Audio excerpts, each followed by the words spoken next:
Bonjour mes espadons voiliers. Et si je vous appelle comme ça, c'est parce que les voiliers sont les poissons les plus rapides du monde. Et ils peuvent taper des pointes à 110 km/h. Ça a de quoi faire mal à notre ego quand même. Car je rappelle que l'humain le plus rapide du monde, c'est Usain Bolt et il a une vitesse de pointe de 43 km/h. Mais là où on le nique, nous l'espadon, c'est avec notre cerveau. Car les humains sont capables de construire des véhicules qui dépassent de très très loin ces saloperies de 110 km/h. Par exemple, en 1899, on avait déjà inventé une voiture capable de dépasser les 100 km/h.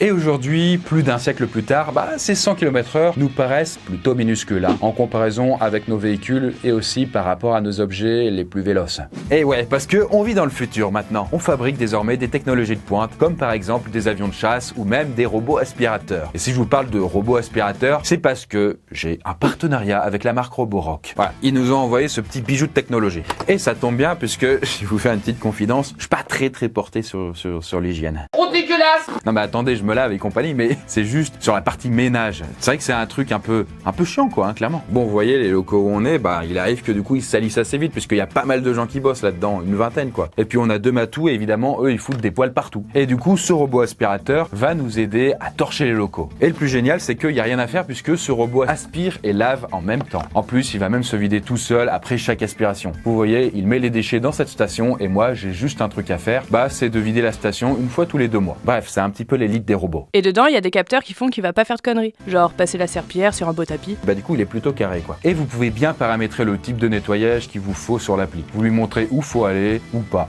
Vous voyez, du coup, chaque pièce est cartographiée. Vous pouvez dire à l'aspirateur à quelle fréquence il doit laver chaque pièce et il s'exécute sans discuter. Bref, il est magnifique. Mais enfin, fais pas ça, c'est dégueulasse.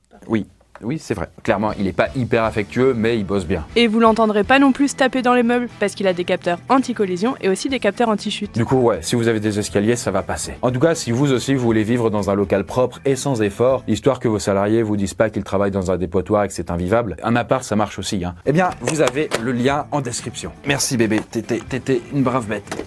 Hop là. Maintenant, revenons quand même à notre truc le plus rapide au monde. Oui, parce que c'est vrai qu'entre les bagnoles de course, les avions, les projectiles, comme les balles de fusil, ou encore les missiles, on peut dire que la vitesse extrême, c'est un truc qu'on maîtrise plutôt. Mais d'ailleurs, quelle est la technologie humaine la plus rapide d'entre toutes? Du coup, oui, je vous le dis d'avance, ce n'est pas une fusée. Mais alors du coup, qu'est-ce que c'est? Et à quelle vitesse cet objet le plus rapide est capable d'aller?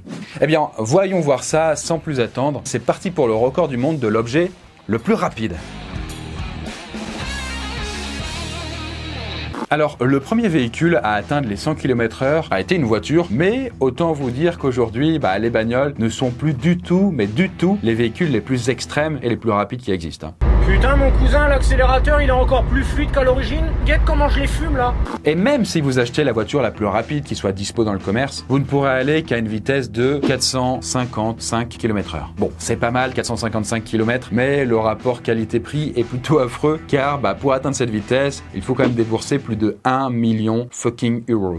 Et oui, parce que c'est le prix du plus gros bolide disponible, une SSC Tuatara, dont il n'existe d'ailleurs que 100 modèles dans le monde. Dommage de casser autant la tirelire, alors que vous pourrez bientôt vous balader à 600 km/h pour le prix modique d'un billet de train. Et si je dis ça, c'est parce que la Chine est en train de mettre au point une nouvelle version de ces trains à sustentation magnétique, les maglev comme on les appelle, et ils auront une vitesse de croisière de 600 km/h. Du coup, pour ceux qui se demandent, c'est un train qui lévite grâce à des sortes de gros aimants, et donc littéralement le train ne touche jamais le sol, il flotte dans l'air. Et donc il n'y a pas de frottement avec les rails, contrairement au train classique. Et c'est pour ça que ça va très vite. Après, ce qui freine vraiment le train, ça va être les frottements de l'air, on va dire. Ou sinon, il y a encore mieux. Vous pouvez aussi aller à presque 1000 km/h en vous payant tout simplement un billet d'avion. Et ouais, je le précise quand même, mais les avions de ligne vont bien plus vite que n'importe quelle voiture et n'importe quel train. Par contre, je suis au regret de vous annoncer que 1000 km/h, c'est la vitesse maximale à laquelle un humain lambda pourra aller. Voilà.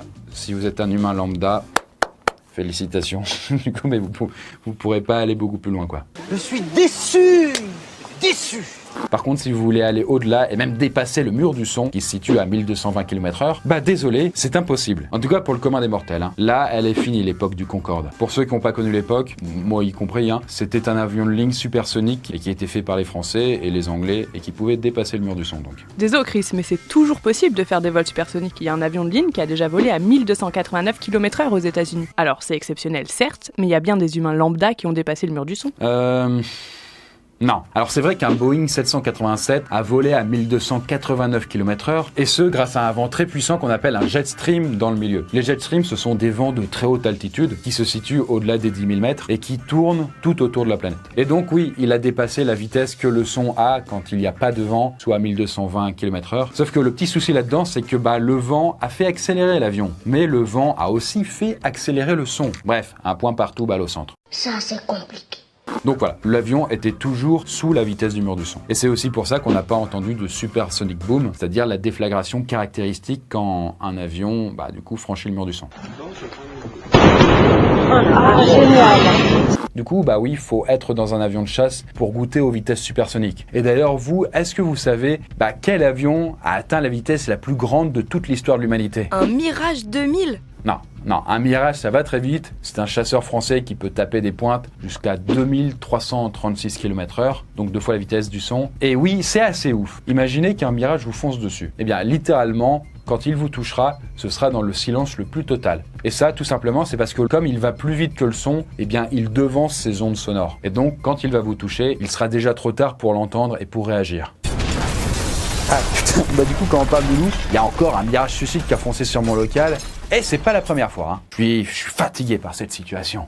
N'empêche qu'un Mirage, c'est mine de rien plutôt minable par rapport à l'avion le plus rapide du monde, le X-15. Et il va à quelle vitesse ce X-15 ? Eh bien, tenez-vous bien, il va à 7200 km/h, soit presque un Mach 7, donc cette fois plus vite que le son, dans l'air. Alors bien sûr, il y a aussi des avions expérimentaux qui sont allés encore plus vite, comme le X-43 Scramjet de la NASA, mais c'était un avion sans pilote, et donc là, c'est bien un X-15 qui a transporté un humain le plus vite. Après, je vous cache pas que c'est un appareil qui est à la frontière entre l'avion et la fusée, puisque le X-15 peut voler jusqu'à 108 km d'altitude. Fichtre, putain. Même Richard Branson, il n'était pas allé aussi haut.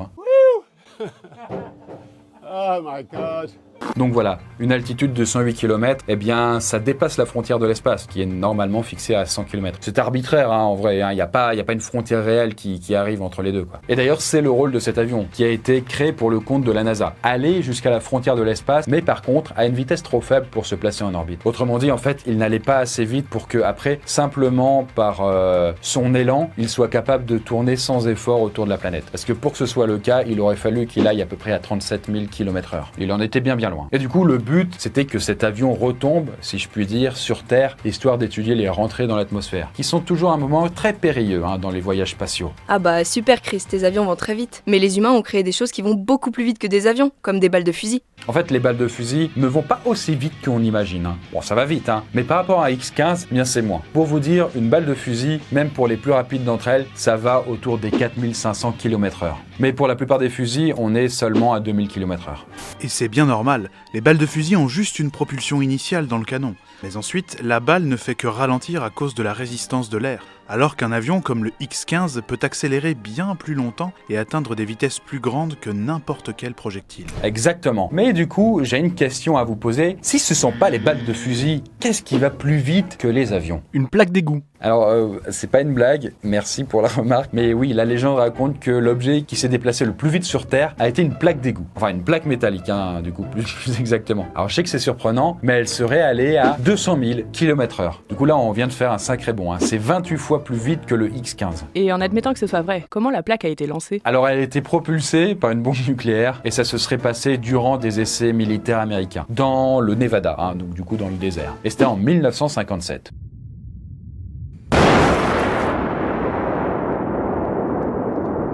Du coup, en fait, des techniciens faisaient péter des bombes qui étaient enterrées dans des puits très profonds. Et ces puits étaient fermés par des plaques d'égout. Enfin, du coup, des couvercles métalliques soudés. Et le truc, c'est qu'une plaque d'un des puits n'a jamais été retrouvée. Car, au moment de l'explosion, la pression l'aurait projetée dans l'espace à une vitesse estimée à 200 000 km/h. T'es sérieux ? L'objet le plus rapide du monde, c'est vraiment un couvercle ? Alors bon, là, on n'a pas une certitude absolue que ça s'est produit, mais c'est vraiment possible. Et les scientifiques sur place confirment bien que la plaque a atteint les 200 000 km/h. Et du coup, coup, somme toute, à cette vitesse-là, il est possible que non seulement le couvercle ait été satellisé, donc qu'il puisse tourner autour de la Terre, mais qu'en plus, je sais pas, peut-être, il puisse sortir de l'orbite de la Terre et, d'une certaine façon, tomber dans l'espace intersidéral, quoi. Après, peut-être qu'aussi, il a été vaporisé par la chaleur excessive, hein, c'est fort possible. Bon, voilà, c'est quand même une légende, les gars, hein, calmons-nous. Jusqu'ici, on a seulement parlé d'objets qui se déplacent dans l'air, à l'exception peut-être du X-15 qui volait très haut. Mais bref, je vous donne un indice, les objets peuvent aller plus rapidement lorsqu'il n'y a aucun frottement, comme par exemple dans le vide. Ah, je sais, tu vas nous parler d'accélérateurs à particules. Ouais, c'est vrai que les accélérateurs de particules permettent de propulser des particules à 99,9% de la vitesse de la lumière. C'est bien, c'est prodigieux, ça fait plus d'1 milliard de kilomètres/heure. Mais bon, par définition, les particules ne sont pas des objets. Les objets, ce sont des choses solides ayant une unité, une indépendance, un peu comme la Suisse. Suisse, et l'ordre des nazis. S'il te plaît. Ayant une certaine fonction, une utilité, quoi. Bref, ça n'aurait pas de sens de dire qu'une particule élémentaire est solide ou dire qu'elle a une unité. L'objet le plus rapide créé par des humains n'est donc pas une plaque d'égout ni même une particule. Non, le plus rapide au monde n'est pas non plus ça comme je l'ai dit, mais cette image. La sonde spatiale Parker, ou sonde Parker Solar Probe. Et cette dernière a été lancée en 2018 pour étudier le Soleil. Et qui dit étudier le Soleil, dit se rapprocher du Soleil, qui comme vous le savez, a plutôt une bonne gravité, quoi. Voilà, il attire tout autour de lui, quoi. Et donc, ce que la sonde a fait, c'est d'être allée à seulement 10 millions de kilomètres du Soleil. Alors, ça peut paraître beaucoup, 10 millions de kilomètres, c'est vrai que c'est pas la porte à côté. Là, vous avez un schéma. Vous avez le Soleil, et là la Terre, et en moyenne, les deux sont distants d'environ 150 millions de kilomètres. Et là, la sonde, elle était à 10 millions de kilomètres. Donc 15 fois plus proche. Autant dire qu'à ce moment-là, le Soleil devait être d'une intensité et d'une chaleur. Et du coup, aucun objet humain n'avait été aussi proche de notre étoile avant cette sonde. Par contre, la sonde n'a pas été jetée en direction du Soleil. Le but n'était pas de la détruire non plus, parce que si on avait visé le Soleil, elle serait tombée dedans et puis boum. En fait, non. La sonde a fait des orbites autour du Soleil qui font qu'elle se rapprochait, puis elle s'écartait, etc., etc. Et à chaque orbite, la sonde gagnait de la vitesse. Alors, sans rentrer dans les détails, en fait, c'est l'attraction de Vénus qui l'a fait accélérer. Ok, cool, mais t'as toujours pas donné la vitesse de la sonde. Très bien, trêve de suspense. La sonde Parker a déjà atteint une vitesse de 532 000 km/h en avril 2021. Et donc voilà, on n'est pas si loin des 3 fois plus rapide que la plaque métallique, alors que la plaque, c'était peut-être une légende. Mais pour vous aider à vous rendre compte de ce que ça représente, eh bien, chaque seconde, la sonde parcourait presque 150 km. Et si on prend par exemple un Lille-Nice de 835 km, la sonde aurait mis moins de 6 secondes à l'effectuer. C'est donc plutôt pas mal.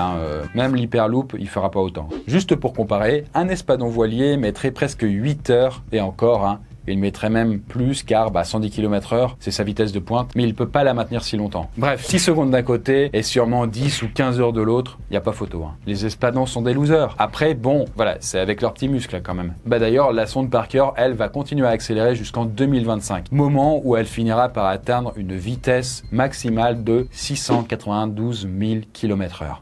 Mais bon, même si cette vitesse paraît énorme, faut quand même reconnaître qu'elle est vraiment ridicule à l'échelle de l'univers. Parce que c'est pas à cette vitesse-là qu'on va pouvoir parcourir de très grandes distances. La sonde Parker n'ira jamais à plus de 0,06% de la vitesse de la lumière. Elle restera 1500 fois moins rapide que la lumière, si vous préférez. Or, même si un jour nous étions capables de voyager à la vitesse de la lumière, il nous faudrait 2,5 millions d'années pour nous rendre dans la galaxie la plus proche. Par exemple, pour chercher des exoplanètes, à tout hasard. Bref, même à la vitesse de la lumière, on serait bien en peine de s'arracher de notre galaxie. Mais le pire, c'est qu'on n'a aucune raison de penser qu'on pourra s'approcher de la vitesse de la lumière un jour. En tout cas, à l'heure actuelle, avec notre technologie et nos connaissances. Après, ça c'est juste une parenthèse personnelle, mais ma conviction individuelle, c'est qu'un jour, on réussira à atteindre la vitesse de la lumière et même de la transcender. Et là, ça n'engage que moi. Et je peux pas le prouver. Bref, en tout cas, aujourd'hui, se déplacer à une vitesse de 692 000 km/h n'est même pas suffisant pour espérer se rendre à l'étoile la plus proche du Soleil et en temps raisonnable. Parce que cette étoile la plus proche, c'est Proxima du Centaure, et la sonde Parker mettrait à peu près 6500 années à l'atteindre. Voilà, plus de 6 millénaires. Ce qui fait que, d'un point de vue astronomique, nos technologies sont encore préhistoriques et elles restent à peu près aussi lentes que les fameux espadons voiliers du début. Et vous, pensez-vous que, même avec des avancées scientifiques prodigieuses, l'humanité soit capable, un jour, de s'extirper du système solaire qu'il a vu naître ? Encore un grand merci à Roborock, le lien du robot aspirateur intelligent est en description. Sur ce, abonnez-vous et à plus la poiscaille.